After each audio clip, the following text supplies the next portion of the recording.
Bueno, tengan ustedes muy buenas tardes, bienvenidos a nuestros lunes de la salud, hoy con una conferencia muy interesante, generalidades del cáncer de mama.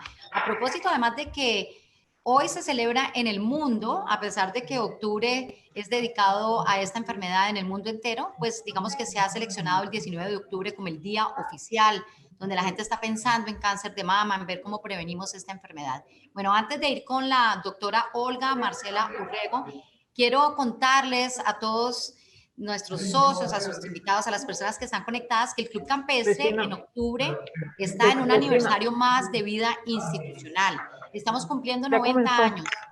En épocas, digamos, anteriores estaríamos pensando en esa gran fiesta que reúne a unas 1000 personas para celebrar nuestro aniversario, pero por razones que todos conocemos, obviamente, pues este año no pudimos hacer la gran fiesta, pero sí tenemos varios eventos que, digamos, propenden para que nosotros de todas formas, digamos, celebremos y digamos feliz cumpleaños Club Campestre.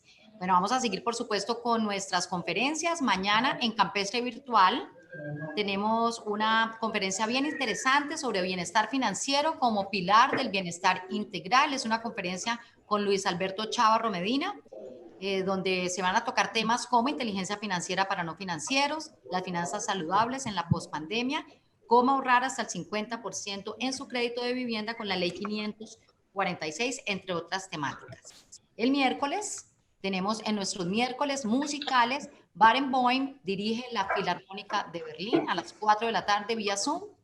El jueves en nuestro cineforo, una película, Shine, 4 de la tarde, basada en la vida de David Helford, un niño prodigio. Ah, ya preguntarle a Y Angélica el entonces. viernes tenemos un gran concierto. Acuérdense que todos los conciertos de nuestros viernes musicales los pueden ver en vivo e en directo desde la terraza, ahí donde está el Campestre Live Studio. Angélica, Y es una ahí factura temporal. les pido por favor que cierren los micrófonos, por favor, para no interferir con el desarrollo de la conferencia. Gracias. Y bueno, este viernes vamos a tener un tributo a los Beatles en la voz de Quique Ángel. Él va a estar en vivo y en directo desde el Campestre Live Studio. Si usted quiere venir, tiene que hacer las reservas previamente con Tatiana Benavides, pero si no, puede conectarse también por YouTube a través de nuestro canal en YouTube y ahí también podrá disfrutar de esta maravillosa voz. Y el domingo tenemos un acto muy especial, es una Eucaristía solemne, donde vamos a conmemorar 90 años de momentos memorables, vamos a agradecer por la vida, por el camino de éxitos y de logros de nuestro club a través de las 9 décadas de historia. Y ese día vamos a tener un acto muy especial que es liberación de palomas mensajeras. Los niños, personas de la comunidad van a tener la oportunidad de escribir sus mensajes y vamos a tener aquí un show de palomas que van a llegar hasta su destino después con esos mensajes. Es un acto muy bonito en el cual queremos, por supuesto, decirle al club gracias por estos 90 años de vida institucional. Bueno, ya sin más preámbulos, entonces ahora sí quiero saludar a la doctora Marcela Urrego. Ella es oncóloga y hematoncóloga y de la coordinadora de oncología del Centro Médico Imbanaco.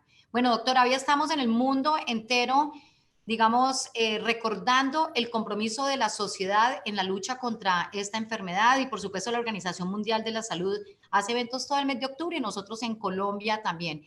Quiero saludarla para que usted nos cuente un poco de este cáncer que tengo entendido es el más frecuente entre las mujeres, pero también si se detecta a tiempo, se puede, digamos, curar. Entonces, bienvenida, doctora Marcela. Gracias por estar acá en el Club Campestre de Cali, en nuestro campestre virtual y el lunes de la salud.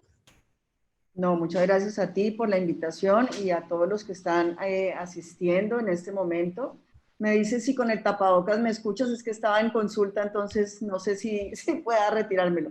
La idea es la siguiente, ¿me escuchas bien? Sí, yo te escucho perfectamente. Ok, perfecto. Bueno, es un día muy especial, pero yo quisiera como recalcar que este día especial, ojalá pensáramos que es todos los días del año, que realmente la campaña que se hace en octubre y es mi mensaje principal para el día de hoy, para todas y para todos, es que más allá de lo que vamos a hablar, el estar consciente del autocuidado y del cuidado de nuestra salud en el día a día es lo que seguramente va a hacer que en cualquier enfermedad podamos tener mejores resultados y prevenirla de la mejor manera. Por eso mi conferencia de hoy o la interacción que va a tener con ustedes va a ser, digamos, muy dirigida, un poco diferente tal vez a lo que se habla usualmente en el cáncer de mama para esta época, y las conferencias que se utilizan normalmente, porque quisiera es como hacer un énfasis en realmente diferenciar en lo que es el énfasis del autoexamen con lo que es realmente lo que en inglés se llama el awareness, que es la conciencia de realmente tener la conciencia de podernos cuidar, entendiendo obviamente las enfermedades como tal. Yo creo que ya puedo compartir pantalla, ¿cierto? Un segundito. Entonces, pues recordemos un poquito que este tema del SIDA de mama y esta fecha tiene mucho que ver con una persona que era Estée Lauder, la persona que está relacionada con la belleza y con múltiples marcas de cremas, de todos los artículos de belleza, que tuvo SIDA de mama y quiso promover una fecha especial donde se hiciera una concientización acerca de me tienen que compartir pantalla, porfis, para yo poder abrir, me tienen que habilitar compartir pantalla, por favor. Este día, ¿no? Entonces, esto viene desde el concepto de la belleza, de una persona sensibilizada, como era esta neoyorquina, dueña de esta empresa, y que dedicó muchos de sus años para poder promover la concientización del autocuidado. ¿Será que me ayudas, Mónica, porfis, con el tema de compartir pantalla?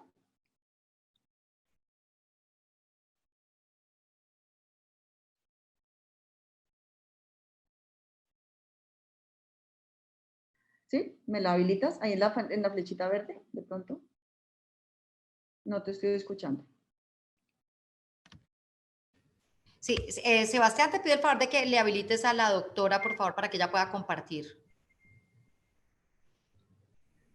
Cuando guste puede compartir pantalla. Listo, ya, doctora. Aló, buenas tardes, buenas tardes. Ahí ya. Ok, listo, bueno. Esta es nuestra institución, el Centro Médico Imbanaco, con los reconocimientos que tenemos y básicamente porque la vida nos inspira, hoy queremos estar acompañándolos a ustedes en un ambiente de un área como es el Club Campestre y todos sus asociados, donde realmente seguramente las personas que estamos conectadas acá, pues promovemos el autocuidado y el tema del deporte, el ejercicio y todas estas actividades que nos ayudan a mantenernos bien. Yo quisiera que comenzáramos a entender y a humanizar el diagnóstico de cáncer y hoy el que nos reúne es el cáncer de seno. Pienso que esta enfermedad es una enfermedad en la cual debemos comenzar a sentir no las películas que hemos visto durante largos años, sino que es una enfermedad donde realmente hemos tenido unos avances importantes y necesitamos comenzar a desmitificarla un poco. A pesar de ser una enfermedad compleja, indudablemente los avances han sido muy promisorios y logramos tener unas tasas de respuesta muy equivalentes a otras enfermedades más frecuentes, más conocidas y que generan menos miedo en la población. Y esto creo que está cambiándole un poco la cara a la oncología, la especialidad encargada de manejar este tipo de problemas.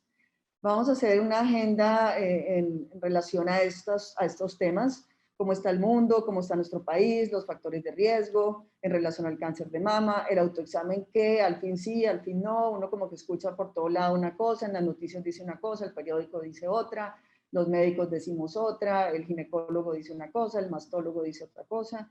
El estrés que al fin es la pregunta más frecuente en el consultorio, doctora, y este estrés que yo manejo, ¿qué? El ejercicio, al fin sí, al fin no. Y es muy importante comenzar a hablar de los exámenes que nos piden los médicos o que nosotros les pedimos a los pacientes y cuando nosotros somos pacientes, también deberíamos tener la capacidad eventualmente de poderlos interpretar, así sea de una manera muy básica, pero que nos ayude a centrarnos en lo que nos están hablando y en lo que nos están explicando. En nuestro país, digamos que el mayor número de cánceres en general se concentran en estas zonas, el eje cafetero, Antioquia, Valle del Cauca, los Santanderes, Bogotá y Meta. son los sitios, obviamente eso puede tener un sesgo de registro por los subregistros que podemos tener en ciertas áreas del país, pero esto es lo que nos reporta el Instituto Nacional de Cancerología y ese es el mapa, digamos, donde están los más cafecitos, es donde de pronto tenemos mayor número de casos. Se estima que en Colombia se diagnostican cada año alrededor de 2.200 casos nuevos de niños con cáncer. La tasa de sobrevida de estos niños no supera el 50% y esto es una labor que en pediatría, que aunque no es el tema de hoy, es muy importante ver cómo se han hecho esfuerzos desde la Sociedad de Hemato-Oncología Pediátrica para que esto mejore y tratar de encontrar supervivencias iguales a las de países desarrollados, que es del 80%, o sea que tenemos un campo grande para trabajar allí. Y ya centrándonos en las mujeres, entre 25 y 69 años, solamente digamos, el 21% están dejando de hacerse la citología, que es un número aún muy grande, pero afortunadamente ya la citología es algo que hace muchos años era un problema y esto ha evitado ese número de muertes que aparece ahí en la diapositiva, 3.700. Sin embargo, como lo decía, la meta es el 100%, o sea que aunque estamos hablando del cáncer de seno, el tema de la conciencia de cuidarnos, de la conciencia, del awareness, de estar al día, va más allá de un simple autoexamen de seno, va realmente en hacer todo lo que nos ayuda el sistema de salud y nos cubre el sistema de salud en temas de prevención, como son los exámenes de citología vaginal, la colonoscopia a los 50 años, el examen por urólogo en el tema de próstata, el autoexamen y el examen del ginecólogo y del cirujano de mama eventualmente en senos. Todo esto nos ayuda eventualmente a prevenir. Por falta de autoexamen y mamografías periódicas, no se realiza la detección oportuna del cáncer de mama en estadios tempranos y en Colombia cada año mueren aproximadamente 2.120 mujeres en Colombia. Y esto pues realmente es un dato que ojalá algún día logremos bajar a cero o a muy mínimo realmente, porque el acceso en salud ha mejorado y no debería suceder. La incidencia en el mundo, es decir, los casos nuevos, la incidencia son los casos nuevos, realmente en el mundo se están incrementando. Hay unos países que han logrado disminuir las tasas de crecimiento, países desarrollados, pero globalmente aproximadamente hay 2.1 millones de casos nuevos de cáncer para el 2018 fue lo que se calculó. Y el cáncer de mama es el tumor más frecuentemente diagnosticado en la mujer, como lo mencionaban al inicio de esta reunión, y se estima, en Colombia se habla de 1 de cada 10, de cada 6, en otros países 1 de cada 8, en otros países 1 de cada 16 mujeres lo puede padecer. O sea que cuando nos sentamos 8 personas en una reunión, una de nosotras eventualmente podría tener este riesgo de padecer la enfermedad. El cáncer es la segunda causa de muerte en el mundo, ¿sí? Y en el 2015 ocasionó 8.8 millones de defunciones.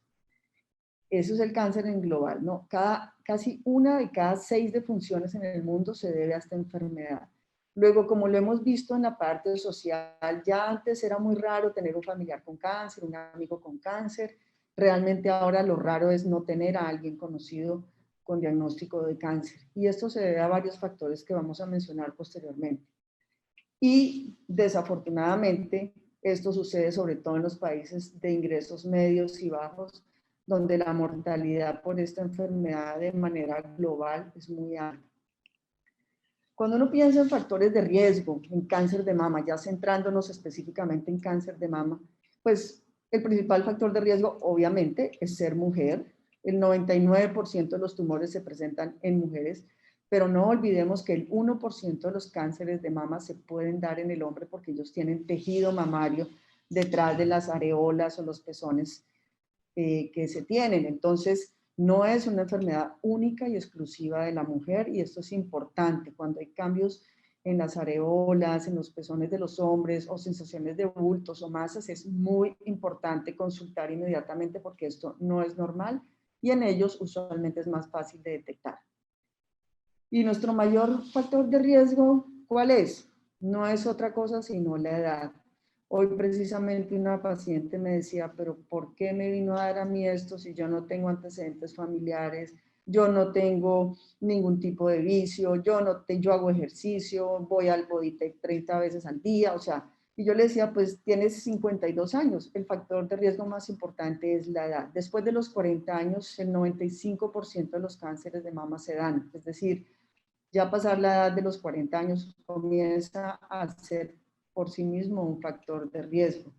Y antes de los 40 años, solo el 5% de los casos de cáncer de mama, hablando específicamente, se presenta. Entonces, fíjense lo interesante que es ir desmitificando ciertas cosas como que he hecho mal, eso es el estrés, que ahora vamos a hablar un poco de eso. Esos son que yo no hago ejercicio, que también vamos a hablar de eso. Entonces hay factores que contribuyen, pero la edad por sí misma es el factor de riesgo más importante.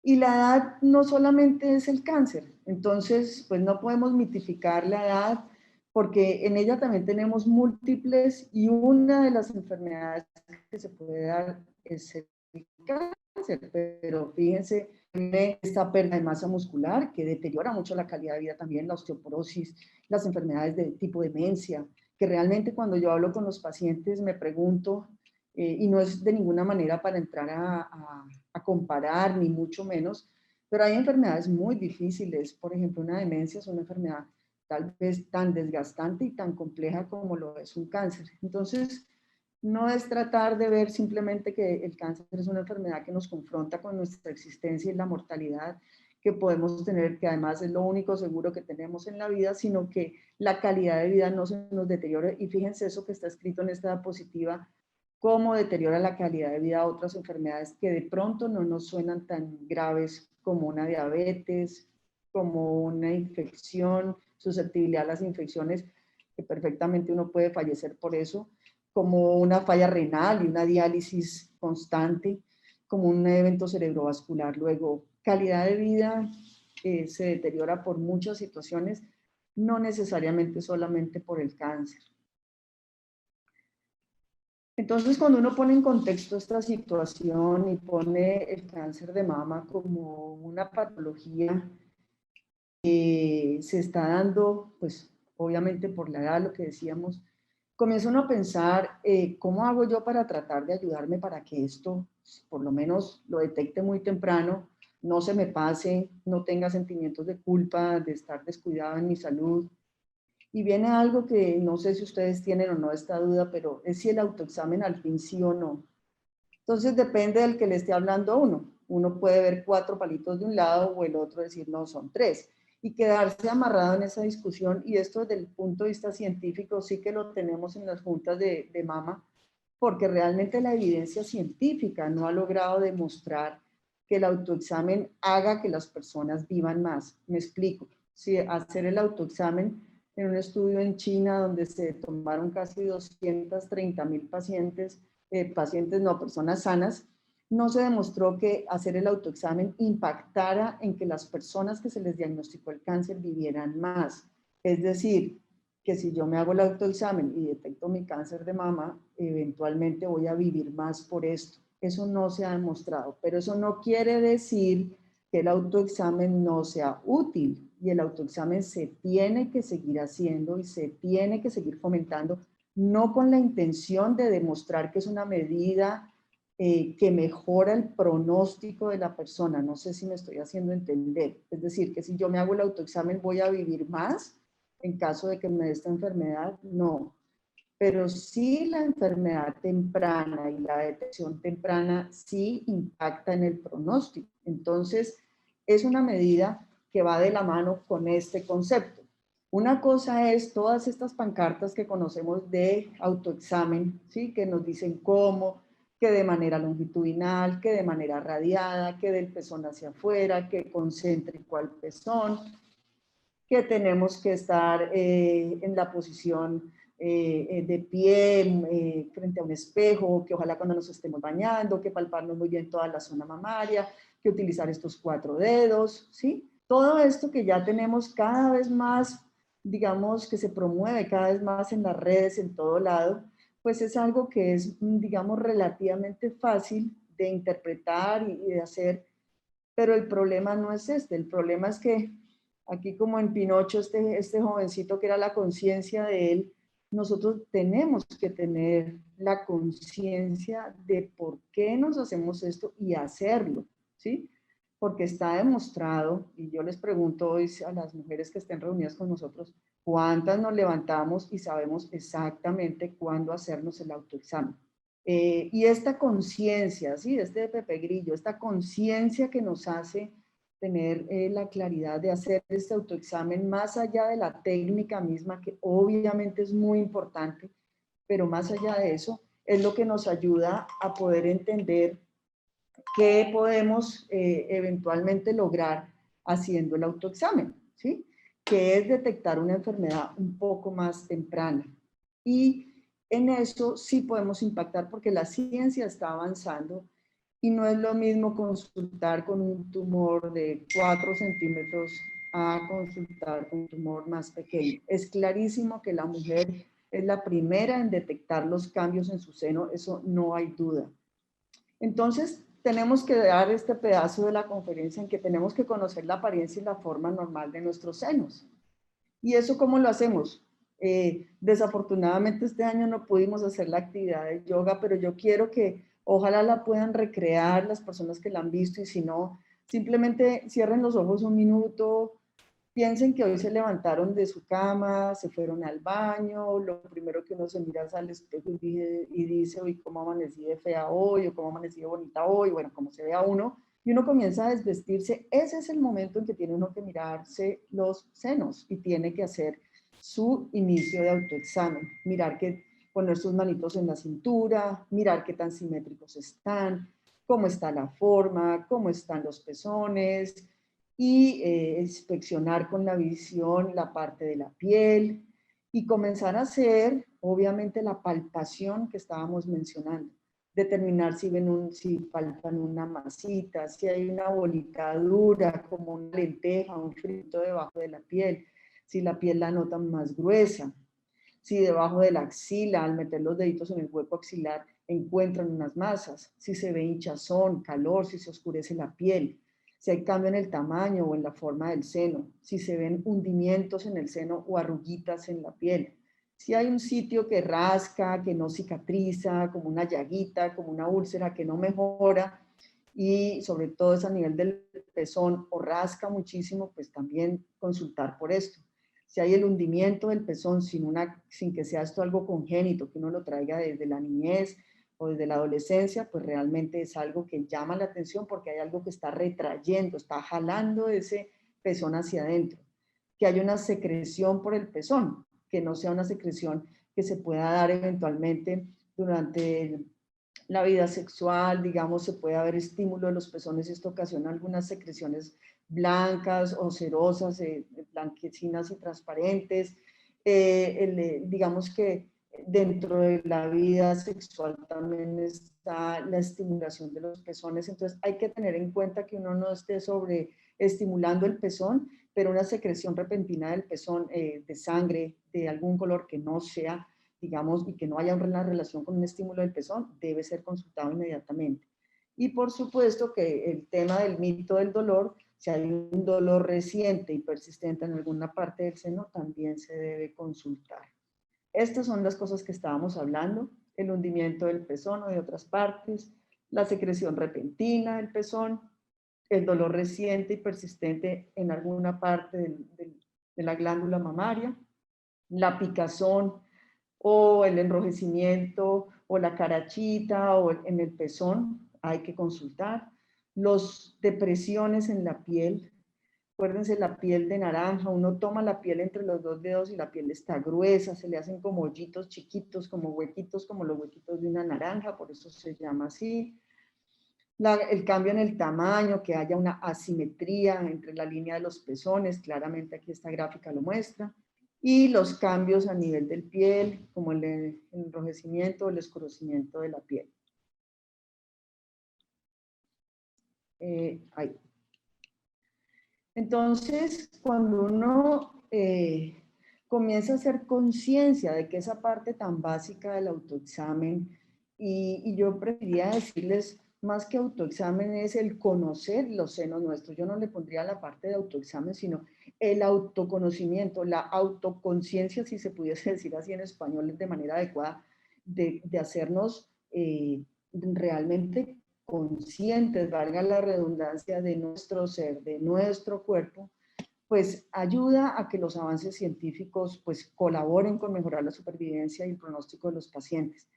Fíjense ustedes, esto es una cronología que tiene muy bonita la Sociedad Española de Cáncer, que tal vez es una diapositiva donde queda muy pequeño todo lo que está aquí, pero en 1960 fue que se hizo la primera cirugía radical, digamos, como tratamiento terapéutico para esta enfermedad. Y eso no fue hace mucho tiempo, es decir, uno piensa y uno dice, uno pensaría que esto lleva muchísimos siglos, y realmente pues siglos no lleva el tratamiento del cáncer de mama. Fíjense que en los años 70 apenas comienza a aparecer el tema de la quimioterapia luego de la cirugía como una estrategia para mejorar supervivencia. En los años 80 aparecen las famosas pastillas que todas las mujeres tienen que tomar por 5 y ahora por 10 años luego del cáncer de seno. Eso entonces no es tampoco tan lejano.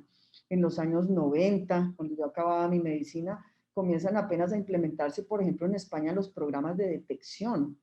O sea que los programas de detección precoz del cáncer tampoco se han implementado de una manera, digamos, desde hace muchísimas décadas, y son un trabajo de educación y un trabajo para los ministerios de salud y para la comunidad en general que no debe acabarse y debe seguirse haciendo, ojalá no solo un día al año, sino todos los días del año de alguna manera en diferentes escenarios, colegios, clubes, en todo lado. Debería ser una práctica un poquito para mejorar la conciencia, no generar miedo, sino mejorar la conciencia del autocuidado.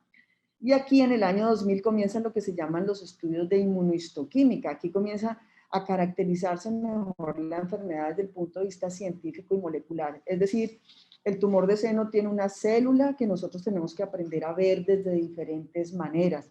No es solamente que esa célula está dentro de un tejido, esa célula maligna sale de ese tejido para un frasco y se acabó el problema.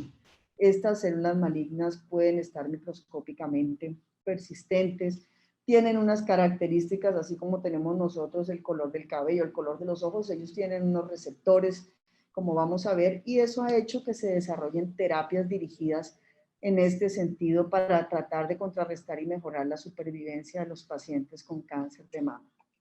Entonces, si venimos de esa conciencia del autocuidado, si venimos de un conocimiento de que la ciencia está avanzando de la mano, pues nosotros tenemos que hacer todo lo posible para tener en nuestro sistema de salud las técnicas diagnósticas que apoyan al examen clínico, tanto del paciente en su autoexamen como el examen médico. El examen médico debe ser un examen juicioso, debe ser un examen dedicado. Cuando vayan al ginecólogo, la palpación debe ser exhaustiva por parte del ginecólogo. Cuando vayan al cirujano de mama, indudablemente que seguro que es exhaustiva. Cuando vayan al médico general y no los examine y no han tenido un examen en todo el año, solicítenle que le hagan el examen físico y mantengamos nuestro autoexamen, porque también por el corre del sistema de salud, el médico internista, hay cosas que no se están haciendo, digamos, en la práctica de ciertas especialidades de manera preventiva y de manera regular. Entonces, las instituciones nuestras, yo creo que en la ciudad, la gran mayoría tienen unos estándares de imágenes bastante buenos. La mamografía, ¿qué es esto? Lo más importante es la forma de tomarla, la técnica con que se toma. Es un examen muy molesto, muy incómodo, pero realmente lo más importante es hacerlo, pasar por esta prueba, pero hacerlo bien. Que el sitio donde uno se lo tome tenga los estándares de calidad, y yo creo que cada vez más vamos a ver sitios certificados por la Asociación Americana de Radiología, que tiene unos estándares bastante fuertes, y todos esos estándares de calidad no es trabajar por premios, como decía alguien en un reporte de periódico hoy, nuestro gerente. Realmente yo creo que aquí hay instituciones, y he podido verificarlo trabajando en varias de las dos más importantes de la ciudad, creo yo, donde la calidad impera, y es, creo que es lo más importante, que uno vaya a un sitio donde la calidad de la imagen le asegure una buena sensibilidad y especificidad para poder encontrar la situación que uno eventualmente está palpando. La resonancia, que muchos preguntan, pero una resonancia, ¿cómo es? Es un examen que se hace en una máquina parecida a esta, es una posición boca abajo, los senitos quedan péndulos en una tabla donde se colocan y es un examen que es bastante útil, sobre todo en mamas muy densas, cuando este tejido es muy blanco, o sea, como esta parte de aquí, esto es un tumor, por ejemplo.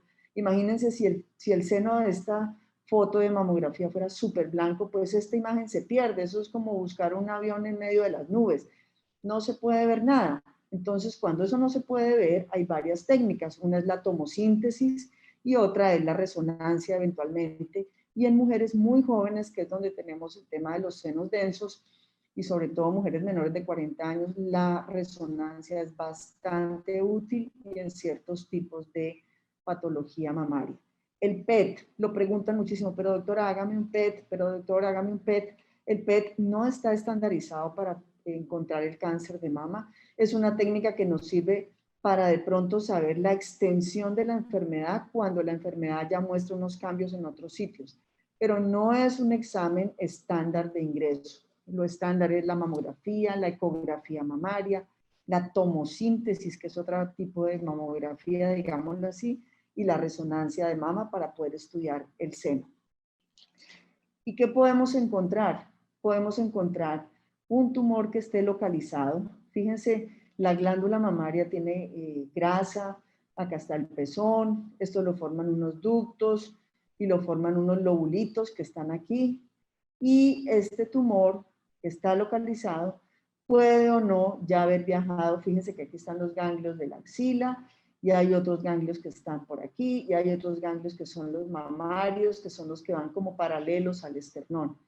Entonces, dependiendo de la ubicación del cuadrante del tumor, puede que haya un predominio o no de drenaje también hacia la linfa, aunque esto es un poco menos predecible para determinar qué ganglios estarán comprometidos. Usualmente el drenaje tiende a ir hacia la axila. Entonces puede haber tumores muy localizados donde el cirujano entra y solamente hace una cirugía que retira ese tumor, no necesita retirar ganglios, ¿sí? Hace una cirugía que se llama conservadora, hace unos ganglios que se llaman centinelas con una técnica para ver si están comprometidos o no, y preserva realmente la mayor parte del tejido. Esto es lo que se llama una cirugía de cuadrantectomía o una cirugía de tumorectomía o una cirugía conservadora. Se conserva la parte del seno. Y hay una cirugía más radical que es la mastectomía, cuando el cirujano debe retirar todo el senito, ya sea porque la proporción del tumor con el seno es muy grande, el tumor con relación al seno, o hay unas características específicas por las cuales el cirujano decide esto. Y se trabaja en conjunto con el oncólogo, por ejemplo, que haya varios focos de tumores, porque ustedes no pueden asegurar que va a erradicar todo, aún ponga quimioterapia antes de la cirugía. Y esa cirugía, si retira más tejido, la gran mayoría de las veces requiere que se haga un vaciamiento axilar, y al retirar estos ganglios es que podemos tener ciertos problemas con el bracito del lado del tumor que requieren de un cuidado y de una terapia específica. Hay una mastectomía, que es la mastectomía sencilla, que es donde solamente se retira la glándula como tal, la grasa, se puede preservar incluso el pezón, la piel, y eso está indicado sobre todo en cirugías preventivas cuando hay cáncer hereditario o riesgo de cáncer hereditario, para evitar, pues, digamos, deformar tanto y hacer una cirugía más estética y oncológicamente adecuada. La radical modificada es la que retira todo el cenito y modifica esto. En la época de los 70, de los 60, se retiraba el músculo pectoral, eran cirugías muy deformantes, realmente eso no se hace de esa manera. Y la gran mayoría de las veces se retiran los ganglios linfáticos del área bajo el brazo, o sea, la axila, y pues digamos que ese es el manejo quirúrgico. ¿Qué problema nos puede traer? Esta es una cirugía conservadora donde eventualmente se conserva la estética, digamos, puede uno usar su vestido de baño, sus blusitas destapadas en B, y unas cirugías más radicales como la mastectomía que nos puede traer este tipo de situación y de alteración estética. con la posibilidad, indudablemente siempre al hablar con el cirujano, con el mastólogo, de temas reconstructivos que hacen parte del día a día ya del manejo del cáncer de mama y que deben hacer parte de la discusión con el cirujano oncólogo. Y un problema que cada vez lo vemos menos, afortunadamente, porque el ganglio centinela, esa técnica que nos permite detectar ese ganglio primero, y ese ganglio en el momento de la cirugía se manda a analizar, y si no tiene tumor, pues no hay que sacar todos los gangliositos de la axila, entonces se evita este problema que se llama linfedema, o sea, un engrosamiento del brazo que limita al paciente en movimientos, en su capacidad funcional, que no se puede usar el bracito para tomar la presión, que no se puede dejar canalizar el brazo, y a veces con limitaciones funcionales en el hombro. Entonces, pues indudablemente si uno piensa en el concepto de lo que les mostraba de la cirugía conservadora y de la cirugía radical, pues obviamente vuelve a cobrar sentido la detección temprana del tumor. El tema de radioterapia, la radioterapia es una técnica que no duele, no molesta, lo hace este equipo que va girando. Este era un video realmente, esto está tomado todo son registros fotográficos de la Komen Foundation, que yo creo que es una página muy bonita para que ustedes la revisen. Tiene gran parte de este material que yo estoy proyectando aquí es tomado de allí, y es un tratamiento que no duele. Este arco va rotando y va lanzando haces con un área que está determinada por los radiooncólogos, donde confluyen todos estos haces de radiación y llegan a esterilizar un área previamente determinada por ellos en lo que se llama la planeación. Entonces, cuando uno ha visto todo esto y se encuentra que el desarrollo de los años 60, con estos bellos vestidos de la época, los peinados, en fin, fíjense el mamógrafo, los que hemos estado ya ante un mamógrafo y nos hemos hecho el examen, fíjense el mamógrafo como era antes, tocaba proteger los ojitos porque la radiación era terriblemente grande, la radiación en manos, fíjense este cono aplastando literalmente el cenito de la señora. Realmente eran técnicas donde a pesar de ser, digamos, para ese momento muy de avanzada, para ese momento muy primitivas, lograron iniciar la detección del cáncer de mama. Y esto sumado al autoexamen, para esa época eran los 2 métodos de prevención más importantes. Ya después vino el estudio chino que les comenté, que puso un poquito en entredicho el autoexamen, pero si lo vemos desde la parte de conciencia y el awareness, vamos a tenerle nuevamente que posicionar como algo importante, como lo hemos mencionado. Entonces, aparte de examinarme, aparte de entender que si en algún momento yo llego a tener algún diagnóstico de esto, debo estar lo mejor informada, tratar de ir a sitios donde me pueda informar bien, tratar de que mi médico me explique, de que se tome el tiempo para hablar conmigo y me dé, digamos, todos los elementos de juicio para tomar decisiones compartidas y decisiones adecuadas. Viene el tema de otras preguntas como es, bueno, tenga un estilo de vida saludable, y todos los pacientes le dicen a uno, pero doctora, ¿eso qué es? ¿Sí? ¿Qué hago yo? ¿Qué tengo que hacer? Entonces uno les dice, pues una dieta equilibrada y haga ejercicio, pero realmente casi nunca uno es exacto en esas apreciaciones y dice cosas como muy generales. Lo que es claro, lo que la literatura desde el punto de vista médico dice que es claro, es que si uno no hace ejercicio, más o menos unos 30 minutos al día, tiene una doble posibilidad de sufrir cáncer de mama. Eso hay estudios, múltiples estudios que han soportado esta teoría y han demostrado esto, sobre todo porque la falta de ejercicio se asocia al sedentarismo, al sobrepeso, a la nutrición inadecuada, ¿sí? Y realmente yo les diría que lo mínimo es que uno intente hacer 30 minutos de ejercicio diario, idealmente cardiovascular, no tiene que ser un ejercicio realmente que agobie y que agote, pero se debe hacer. Y los riesgos en temas de mitos que se tienen, perdón, que si el celular me da cáncer de seno. En realidad no se ha podido demostrar que los cosméticos, que los desodorantes dan cáncer de seno. Tampoco se ha podido demostrar que la parte de las botellas plásticas, pues se supone que hay unos agentes carcinogénicos, pero específicamente con cáncer de mama tampoco se ha podido demostrar. Lo que es la dieta en relación al sobrepeso, la parte de alcohol, me puedo tomar un vinito, me puedo tomar 2 vinitos los viernes, los sábados, pues uno no dice que no, los estudios para unos tumores aparentemente protegen, para otros tumores no. Entonces, el alcohol realmente lo mejor es no ingerirlo, esa es como la recomendación. La obesidad es algo que no se debe hacer y por supuesto el tabaquismo en relación a cáncer de mama, estos 4 tienen que ver con relación a este tumor y obviamente el tabaquismo pues que está claramente ligado con el cáncer de pulmón.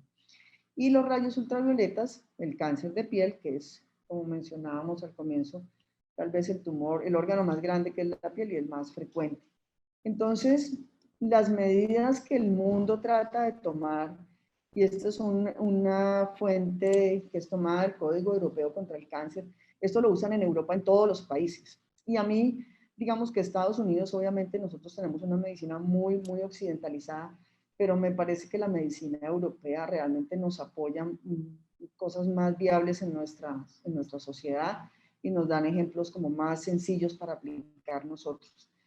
Esto es, digamos, el pacto que tienen en todos los países para lograr hacer que las personas se cuiden. Entonces, no fumar, buscar el peso saludable, la dieta saludable rica en frutas y verduras, protegerse de los contaminantes del medio ambiente, de su parte laboral, las radiaciones, vacunarse frente a hepatitis B y el virus del papilomavirus, evitar exposiciones a radón, el hogar sin humo para la parte de las políticas antitabaco, hacer ejercicio, limitar el sedentarismo, no beber alcohol, protegerse del sol, hacer la detección precoz específicamente en cáncer de cervix, de mama y la colonoscopia a los 50 años. Por favor, el que no se la haya hecho, por favor, pida la colonoscopia.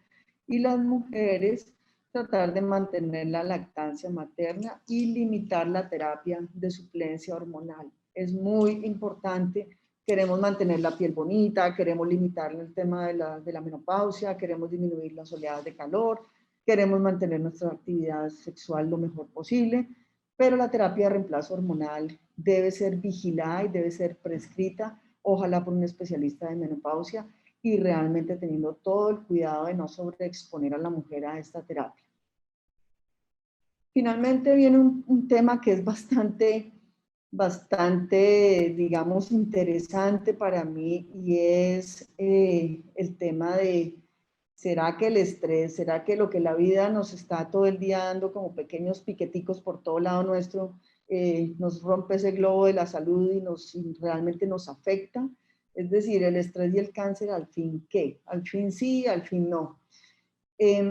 Hay un estudio, mi humilde opinión a través de los años que llevo ejerciendo esto, que ya son casi 20 años, o mejor dicho, ya son 21. El tema es que siempre le he dicho a mis pacientes que sí creo que el factor común cuando yo pregunto y del cual les pido que se cuiden es del estrés crónico. No soy la mejor, predico pero no aplico, pero realmente es el estrés que realmente le causa a la persona angustia, el estrés que, no el estrés laboral, el estrés de trabajar mucho, aunque sí tiene que ver, pero ese estrés que realmente nos pone tristes, nos deprime, nos angustia, es importante manejarlo. Este es un trabajo que se hizo recientemente, sale en ratones, donde realmente se demuestra cómo los niveles de estrés crónico aumentan los niveles de epinefrina y todo esto a través de unas vías metabólicas que existen va a elevar unas, digamos aquí, unas sustancias, unas vías, las va a activar para que las células madre que tienen una, digamos, desdiferenciación de esas células tumorales comiencen a proliferar. Eso no quiere decir que todo el cáncer se produzca solo por estrés. Es uno de los factores inflamatorios que modifican la célula. Hay muchas otras cosas. Los factores epigenéticos son el estrés, la nutrición, el ejercicio, todo lo que estábamos hablando. Pero sí es importante esto. Por mucho tiempo hemos esperado estudios de psiquiatría relacionados y ha habido unos reportes como paradójicos. Unos dicen que sí, otros dicen que no. Yo sí creo que esto es importante de manejar. Creo que espacios como el del club para hacer ejercicio, el cual voy a ver si lo utilizo más, pero que necesitamos realmente utilizar y tratar de mejorar los niveles de estrés, nos ayudan. En esta teoría hay algo interesante que a mí siempre me preguntan, doctora, ¿y vitamina C? Doctora, ¿y vitamina C? Y yo siempre les quito la vitamina C. Aquí se propone que la vitamina C pueda que ayude de alguna manera a bloquear un poquito esta parte inflamatoria mediada por el estrés crónico, sobre todo en pacientes que se les logra medir niveles altos de noradrenalina o de adrenalina, pues de epinefrina, y pudiese funcionar. Luego, mi planteamiento en consulta de parar la vitamina C, sobre todo la de altas dosis, es en quimioterapia, que no la utilizo, no me parece adecuado por ciertas razones que existen desde el punto de vista metabólico de los quimioterapéuticos, pero de manera preventiva, pues ya no puedo decir del todo que no, porque este estudio sugiere un factor protector de la vitamina C, aunque no está la dosis ni nada. Igual que la dosis del azúcar, que si puedo tomar azúcar, que si no puedo tomar azúcar, que si una cucharadita en el tinto, que si no le pongo la cucharadita en el tinto, no sé. O sea, eso no está medido cuánto, pero sí es el sobrepeso y el exceso de azúcar. Entonces, la investigación en cáncer de mama, me dicen si me estoy pasando de tiempo, bueno, ¿por qué? Las medidas que tenemos han incrementado las curaciones, ha mejorado la supervivencia de los pacientes con cáncer, se ha mejorado la calidad de vida de las personas. Y si tenemos en cuenta eso y entendemos que esta es nuestra glándula mamaria, que tenemos tumores que se desarrollan aquí en el ducto, y hay unos que se desarrollan aquí en los lobulillos, nosotros tenemos la posibilidad de encontrar en esas células un poco de características que son estos cartoons que son como muy bonitos. Son, por ejemplo, demostrando que tenemos unos receptores, una característica que nos dice esa célula tiene una cosa que se llama el HER2, HER2, que es un receptor que cuando se activa le dice al núcleo aquí adentro divídase y prolifere, o sea, crezca. Entonces le genera a uno una característica de agresividad. La ciencia ha generado fármacos que llegan solo a este punto y los inhibe, que son las terapias que se llaman anti-HER2. Y esos tumores HER2, ese medicamento realmente le cambió la historia. Estos pacientes recaían en un 20% más, ya tienen una historia natural igual recibiendo el medicamento que los que no lo tienen. Y por otro lado, la ciencia nos ha mostrado que no es un cáncer de mama, son 5 tipos de cáncer de mama. Es decir, yo puedo tener un cáncer de mama luminal B, HER2 positivo, luminal B, HER2 negativo, luminal A, o un subtipo que es un poco más complejo, que es el triple negativo. Y esta es la proporción que se presenta en estos casos, siendo el más frecuente el luminal A. Entonces, como personas, como pacientes, como familiares, debemos tratar de entender qué tipo de tumor o qué tipo de patología tiene la persona, o por lo menos por cultura general saber que esto existe y que lo que nos va a decir es qué tan agresivos o no son esos tumores en comportamiento. Por eso es que hay variación entre las personas, por eso no todos los tumores son iguales, por eso no todos los manejos son iguales, por eso no a todo el mundo se le da terapia por 10 años tomadita, a unos 5, a otros 10. Por eso no a todo el mundo se le pone la ampollita del HER2, porque es solamente un 20%. Y los que reciben hormonas, el bloqueo hormonal, que no es otra cosa sino que sobre este puntico que está en la célula tumoral, uno le pone el tamoxifeno o el letrozol o el anastrozol, las drogas que existen, y va a bloquear una señalización que al núcleo le va a decir que se divida.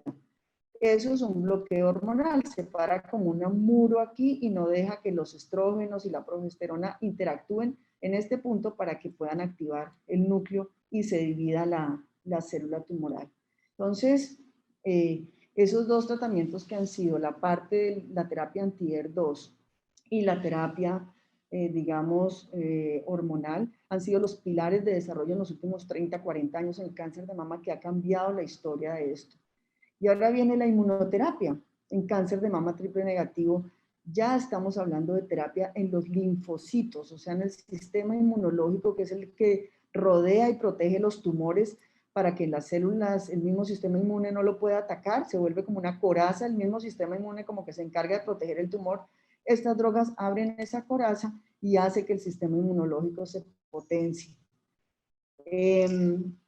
Entonces, Estos medicamentos que los que más manejamos los ha desarrollado, o por lo menos aquí los tenemos disponibles, sobre todo por Laboratorio Roche, nos muestran unos mecanismos muy, muy precisos. El trastuzumab, el pertuzumab, son todas drogas que van en esos receptores HER2, y esta droga, por ejemplo, es muy bonita. Fíjense la ciencia, sin tener uno que ser dedicado a la salud. Esta es una droga, acá este es el HER2, el anticuerpo, y le pegan una droga que normalmente se usaba, que se llamaba la antacina.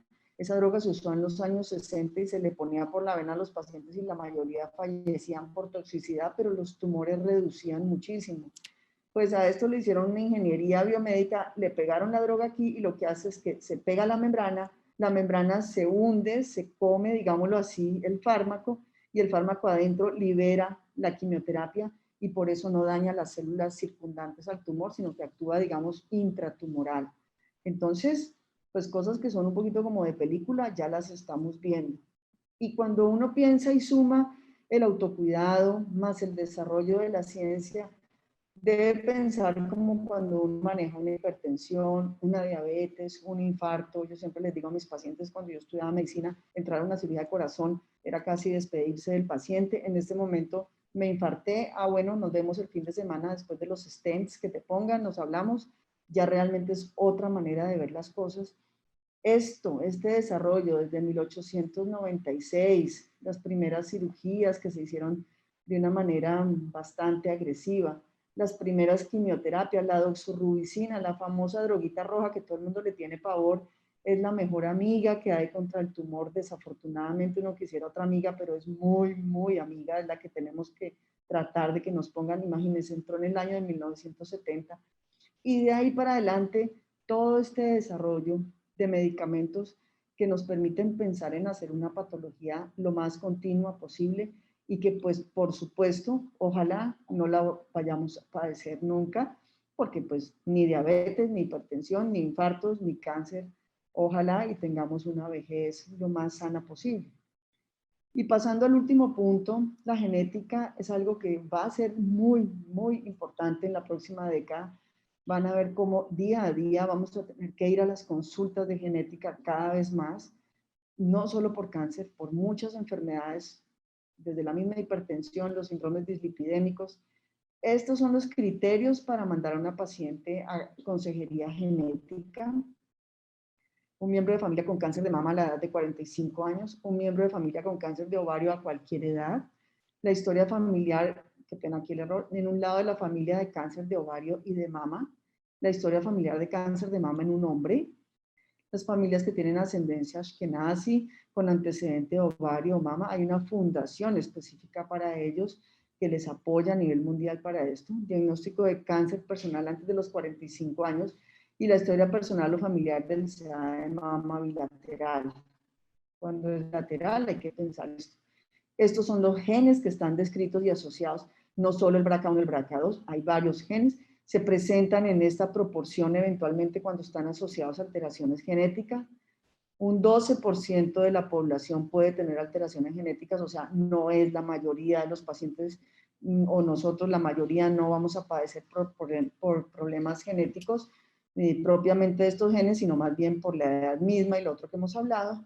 Pero sí es importante comenzar a hacer en las campañas de prevención, detectar estos criterios y enviar a los pacientes, a los médicos que están relacionados con la patología mamaria para evaluar si se requiere una asesoría genética.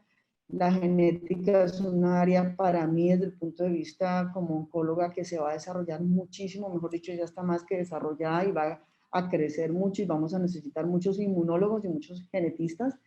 Y los programas de tumores hereditarios probablemente son cosas que ustedes van a comenzar a ver en las diferentes instituciones porque necesitamos crearlos, es una meta pues por lo menos personal mía, de crear estos programas para poder tener sitios dedicados a esto porque no es fácil, todos queremos heredar los ojos verdes, pero pues heredar el gen del cáncer de algo pues es algo complejo de manejar y requiere de un grupo muy bien conformado, con consentimientos, con una metodología que le dé tranquilidad a la persona y no la vaya a angustiar.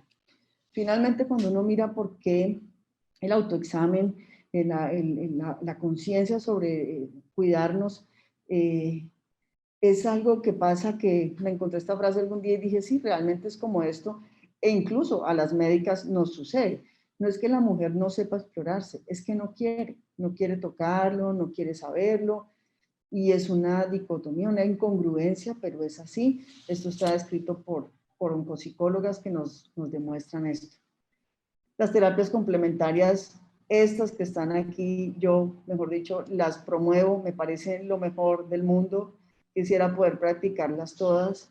La parte de acupuntura, obviamente con todos los cuidados y en un sitio que esté certificado, yoga, la reflexología, las terapias energéticas en el sentido de la naturaleza, de todo ese contacto con esa energía del mundo nuestro, creo que es importante para bajar esos niveles de estrés. La hipnoterapia, obviamente en sitios certificados, los masajes, la aromaterapia.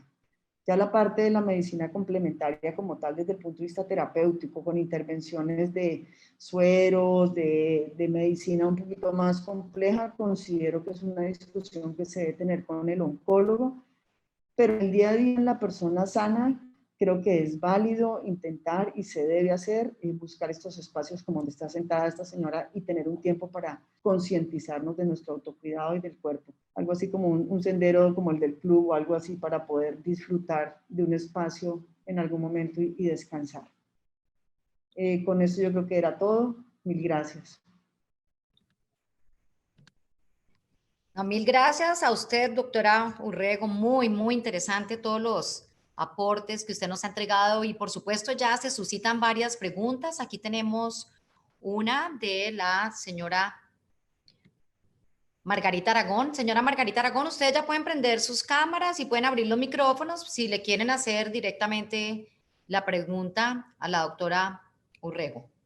Entonces, adelante, señora Margarita Aragón, que usted tiene una pregunta y se la va a hacer directamente usted. Ok. Hola, doctora, muchísimas gracias. Hola, Espectacular la Margarita. conferencia, muy, muy interesante. ¿Cómo ha estado? Gracias. Sí, Tú. con respecto yo tenía una pregunta con respecto a las mamografías. Hay una discusión si en el momento de tomarnos las mamografías se debe o no proteger la glándula de la tiroides. ¿Qué opinión tienes al respecto? Sí, hay unas características en los sitios certificados, digamos, de protección radiológica, donde siempre que vas a ser expuesta a una radiación, eventualmente la tiroides debe estar protegida. ¿Sí? Eso es como, digamos, como un estándar de acuerdo al nivel de radiación que vas a recibir. Digamos que uno ve variabilidad en los centros, pero todo lo que es, como no es un examen que se haga eventualmente más allá de una vez al año, es una excepción hacerlo 2 veces al año, ¿sí? En teoría la exposición a la glándula tiroides no es tan alta, ¿sí? Pero hay un concepto que es, si uno lo ve desde el concepto de radioprotección, pues el tiroides es una glándula muy sensible la cual habría que proteger. Más aún, si ya comienzas a considerar es dosis acumuladas de radiación a medida que pasa el tiempo por la mamografía anual. Ya hay algunos sitios donde la mamografía, acuérdense que en Colombia comienza a los 50 años el screening de mamografía por el sistema de salud. Sin embargo, si hay antecedentes de familiares o hay algunos cambios, eventualmente yo sigo las recomendaciones americanas de iniciar a los 40 años la primera mamografía, dependiendo de los antecedentes familiares. Es una discusión que se puede tener con la persona y pues sí hay que proteger otros órganos en todo estudio radiológico, ¿no? Sí. Sí, yo estaría de acuerdo.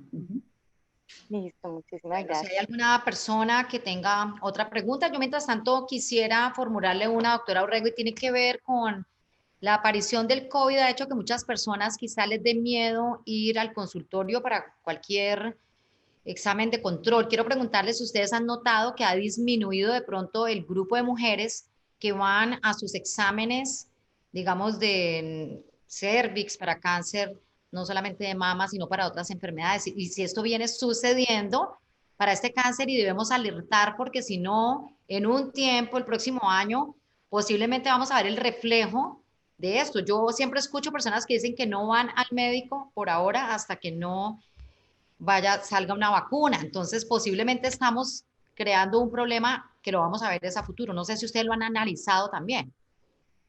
Sí, sí, y realmente en los sitios donde más se ha analizado es en Europa, por el tipo de pandemia que ellos presentaron. Eh, la gente bajó muchísimo, es clarísimas las curvas en nuestra institución, son clarísimas las curvas de disminución de llegada de pacientes a consulta de control o a consulta de primera vez. Tenemos una contratación con una entidad de EPS, donde el volumen es mucho mayor y fue clarísima la disminución. Todos los sistemas de prevención están frenados por el COVID, porque obviamente las unidades de mamografía, hablando específicamente, y las unidades de citología vaginal, como no era una urgencia y no fue digamos, estratificado como una entidad de riesgo inminente, pues se comenzaron a diferir. Ya se están como prendiendo los sistemas de prevención nuevamente, ya las EPS se están como nuevamente promoviendo, pero hay una resistencia porque uno a la gente le dice, son las dualidades que nos trajo esto, no salga, pero sí salga. Entonces, sí va a pasar eso que tú estás diciendo y ya se está viendo. De hecho, desafortunadamente sí te puedo contar que hubo pacientes donde las cirugías se pospusieron y desafortunadamente, por lo menos en mi caso, en la atención de la EPS, hubo 2 o 3 casos donde el tumor progresó, incluso una paciente que no tenía enfermedad metastásica, al 4º mes ya tenía enfermedad metastásica por el cierre de las salas de cirugía de una institución.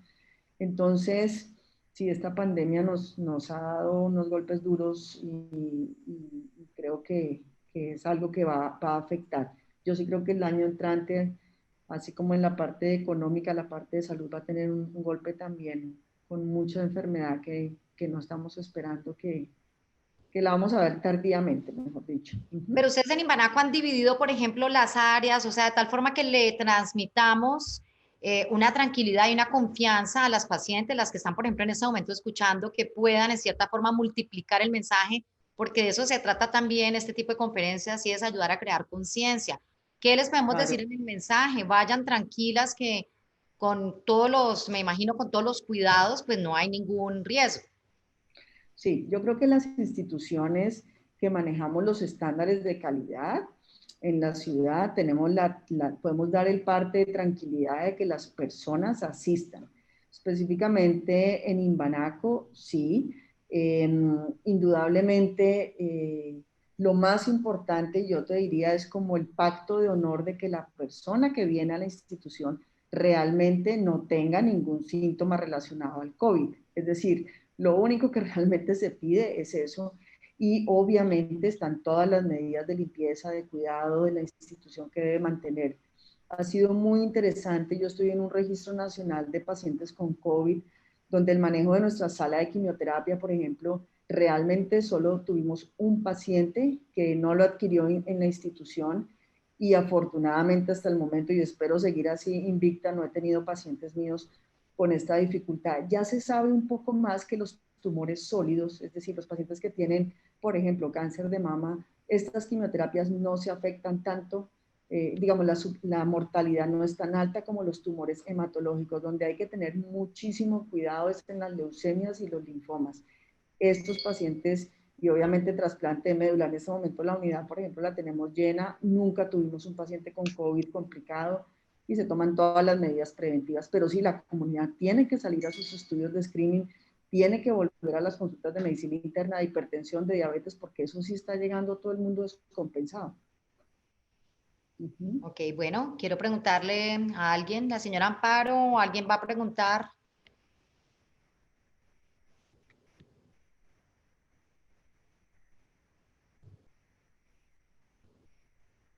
Yo quería preguntarte, recuérdame en el club las sesiones de yoga, recuérdame de este tipo de ejercicios que mostraba yo ahí, y me vas a excusar porque no soy la más usuaria, qué horror, pero ¿qué tenemos disponible nosotros allí y los horarios cómo están? No, está todo disponible, doctora, lo que estaba disponible antes de COVID. Lo único que en este momento no hemos abierto es el tema que tiene que ver con la zona húmeda. Todo lo Okay. que es sauna, turco, el spa, esa parte todavía no la hemos aperturado. De resto, todos los servicios están en este momento abiertos. Entonces, para todos los deportes, para baile, bueno, ya está como todo en una relativa normalidad, en realidad. Perfecto, súper. Bueno, doctora, yo sí quisiera preguntarle por tasas de supervivencia de cáncer de seno. No, no recuerdo si usted habló de eso, pero por ejemplo, por culturas o por países. Es decir, ¿cuál es la posibilidad de que ya teniendo el cáncer se pueda sobrevivir 3 años, 4 años, 5 años? Y si eso cambia de país en país. Sí, ese es un tema que no lo toco casi nunca en mis conferencias por una razón, pero pues claro que te doy la respuesta. Yo creo que todo, como lo decía al comienzo, todo el mundo relaciona cáncer con muerte, ¿ves? Y todo el mundo quiere saber cuánto va a vivir.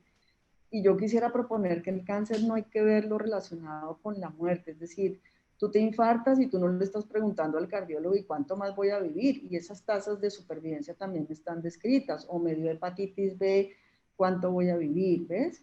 Entonces, no me gusta mucho hablar en mis conferencias de esto, pero indudablemente tú puedes tener, es clarísimo que las tasas de curación, digamos, de supervivencia, más que de curación, tasas de supervivencia global a 5 años en el mundo están incrementándose, sobre todo en los países desarrollados. Es decir, tú logras tasas de supervivencia en estados tempranos, yo hablo de estadios 1 y 2, mayores del 80%, en estadios 1 mayores del 90%, en tumores, digamos que son los luminales A, ¿no? Porque ahí tienes que entrar a discriminar cada subtipo histológico del cáncer de mama. Tú puedes tener un cáncer de mama triple negativo de 5 milímetros y tener una supervivencia de solo 1 año, como puedes tener un cáncer de mama de 10 centímetros, un luminal A y vivir 20 años. O sea, lo que se sabe es que ya no es el tamaño del tumor, la presencia incluso de ganglios es controversial, es más la parte molecular lo que te va a dar como a conferir el factor pronóstico, y eso está cada vez yéndose más a un estudio genómico, y no lo quise poner en la conferencia, pero ese avance del entendimiento del DNA tumoral también nos está llevando a entender qué pacientes sí ponerles quimioterapia, cuáles no. Hay unas pruebas que nos ayudan a diferenciar esto claramente, y pues obviamente el estudio genético. Pero yo te diría que las tasas de supervivencia en esta enfermedad, donde más se invierte recurso económico en el mundo, donde más avances hay, digamos, día a día, año tras año, es para estadios tempranos, 1 y 2, más del 80%. O sea, uno tiene que pensar que si le da un cáncer de seno estadio temprano, no tiene por qué ver un fin de vida a corto plazo. Debe tener un pensamiento optimista. Obviamente esto es caso a caso, tenemos pacientes que no, casos muy duros, mujeres jóvenes, es decir, entonces yo lo único que pienso es que en esto no hay que pensar en eso, es el único tema que digamos creo que no es negarlo, sino que es la única realidad que tenemos. Nosotros nos vamos a ir algún día, hay que disfrutar de la vida más bien. Y Así entender es. la enfermedad así como una buena amiga que la enfermedad es para ayudarnos a vivir. La prevención es en donde estamos fallando todos. Todos fallamos. O sea, no nos la creemos, no lo hacemos, no lo transmitimos. Entonces, fíjate que en cuántos colegios enseñamos esto. Y a veces uno se ofrece y nadie le sigue la pita a uno para poder hacer esto, ¿no? Nadie. Entonces uno, pues, creo que es desde esas edades que se debe generar esta conciencia, sin asustar, ¿no? Sin asustar a la gente. Es cierto. Bueno, doctora, yo quiero agradecerle por esta conferencia, por ayudarnos a hacer conciencia sobre esta enfermedad. Nos queda clarísimo que definitivamente la prevención es la salida y que no nos puede dar miedo. Esa cita al final nos deja pensando en realidad. Es como si uno le diera miedo de pronto avanzar en darse cuenta, sí, ser conscientes de eso. No sé, es como que quisiéramos a veces negar una realidad. Entonces yo creo que ahí es que perder el temor y enfrentar siempre, ¿no? Para adelante. Bueno, un mensaje final, doctora, agradeciéndole en nombre, por supuesto, del Club Campestre Cali, de la cual usted No, hace para parte nada. también. A ustedes, que pasen rico y nada, disfrutar la vida y sí, a tratar de desmitificar esto un poquito. Bueno, muchas gracias, Bueno, doctor. hasta Luego, luego, gracias a gracias. todas las personas que se conectaron con este tema tan importante. Ayúdenos, por favor, a difundir la prevención. Que estén muy bien. Nos encontramos mañana a las 4 de la tarde con una conferencia, nuestros temas de martes de bienestar y desarrollo personal. Chao, que estés bien. Cuídate.